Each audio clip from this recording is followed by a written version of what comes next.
So once again, we're talking to Erika Brown of the Manchester Cricket. Hi, Erika. Hey guys, how are you?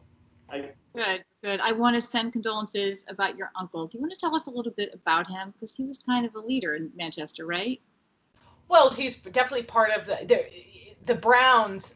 They don't really talk about any one, but he was certainly one of the Browns of that generation, and that generation is sadly almost gone.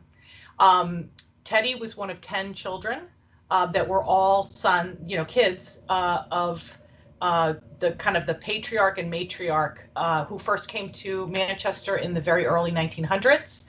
And they had 10 children in a town of 5,000. That really stands out.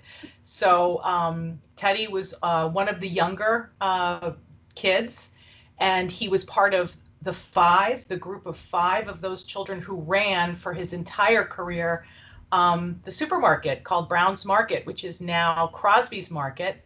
But yeah, he and his siblings ran the market. The other siblings had related things. If they did things that were related mostly to sort of the town business and the market and the real estate. So there was, and Teddy was one of the uncles, Uncle Teddy, and he sadly passed away on Monday. And he was lucky to have family with him at his side when he died, because I think one of the sad things about anybody who passes today in this time of isolation and social distancing is it's so sad that when there's a death, you have to mourn and you have to experience the passing from a distance, and that's really sad. It But is. they're great, and he's a wonderful he was a wonderful man, great family man, great kids. They're all around the cousins, and he will be incredibly missed. Well, so sad Thanks about for asking. it. Sure. So there's a lot going on in Manchester. You want to this week in general. You want to catch us up?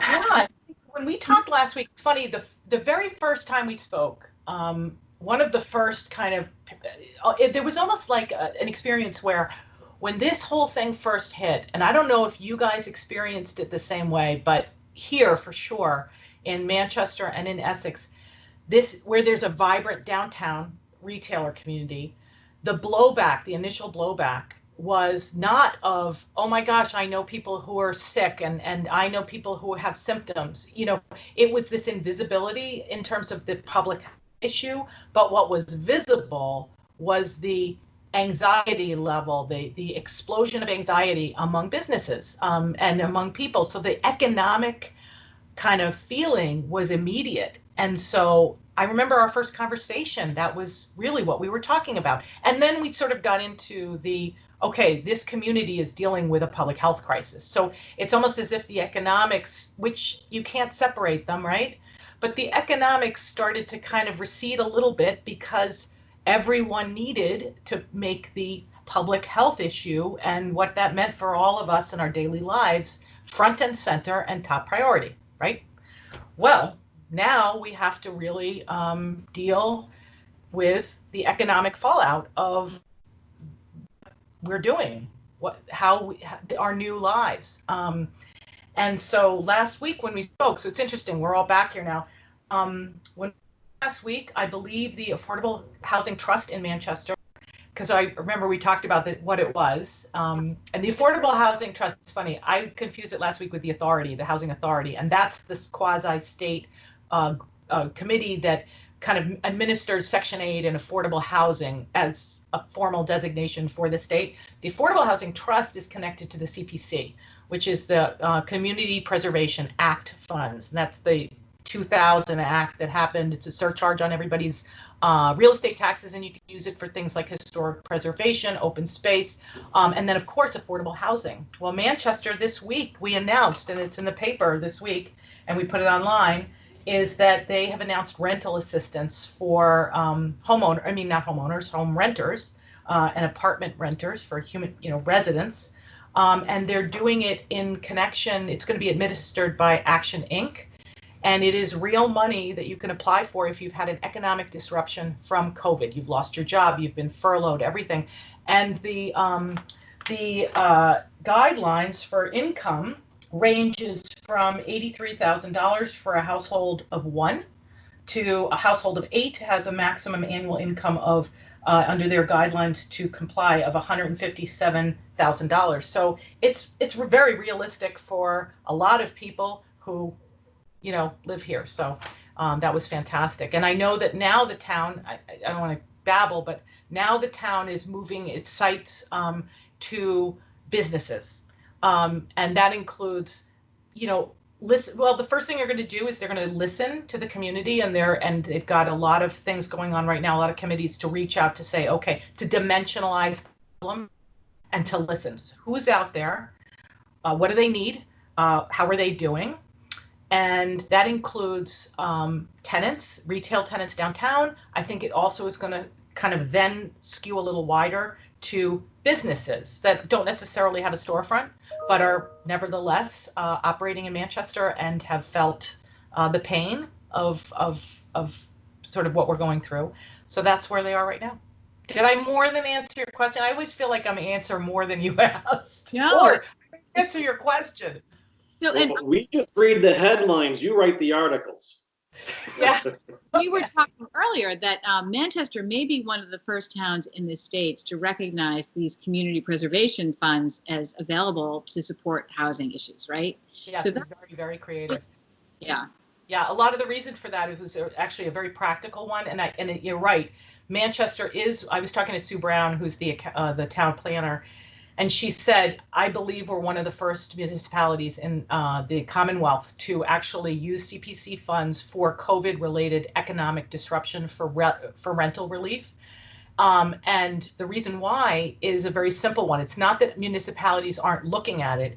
It's that our Affordable Housing Trust committee happens to have Peggy Hegarty-Steck on it, and she's a resident of Manchester. She's also the executive director of Action Inc. You had a great interview with her yesterday. I love that.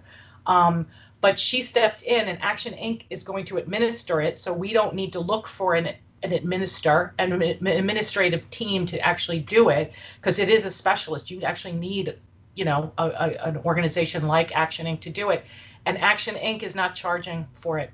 Isn't that amazing? It is. We're doing it for free.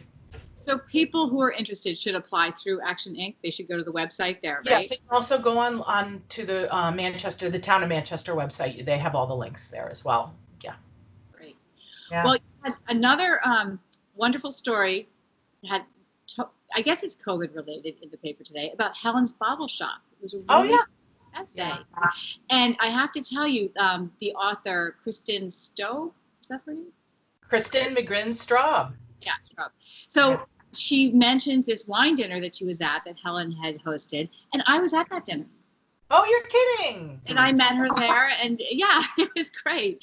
I love it. Even more, I enjoyed the article because I do love that business. I think they're doing a really good job. And it was fun to, recognize my dinner partner. Well, she wrote that article actually and started to do all the research before sort of the whole quarantining kind of time.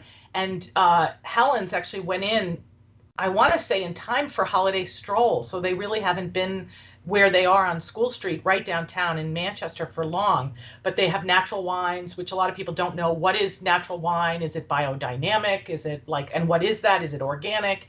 They have an amazing little business there. It's beautiful. And then so the article is really about what it profiles. It feels nice to kind of get back to normal, to kind of learn about these things, but also at the end, as a postscript, it shows how they've pivoted because they do wine delivery. I joke and I say one of my favorite things to do is to go and get takeout from restaurant A and then pull up to the curb, have them bring it out, and then drive over to Helens and get my wine. Right? I know. It's such a different world we live in now, right? It's the little things. Yeah. Don't ever forget what the true essential businesses are around here.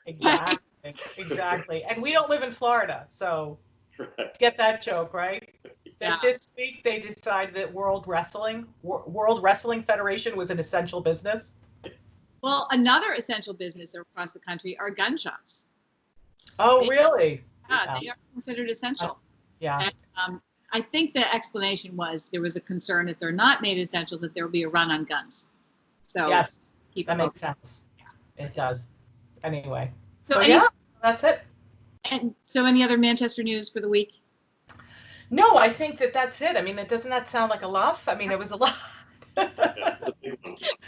It is. So, and Yeah. thanks for the interview with your cousin, Liz Brown Swanson. That was really The good. best.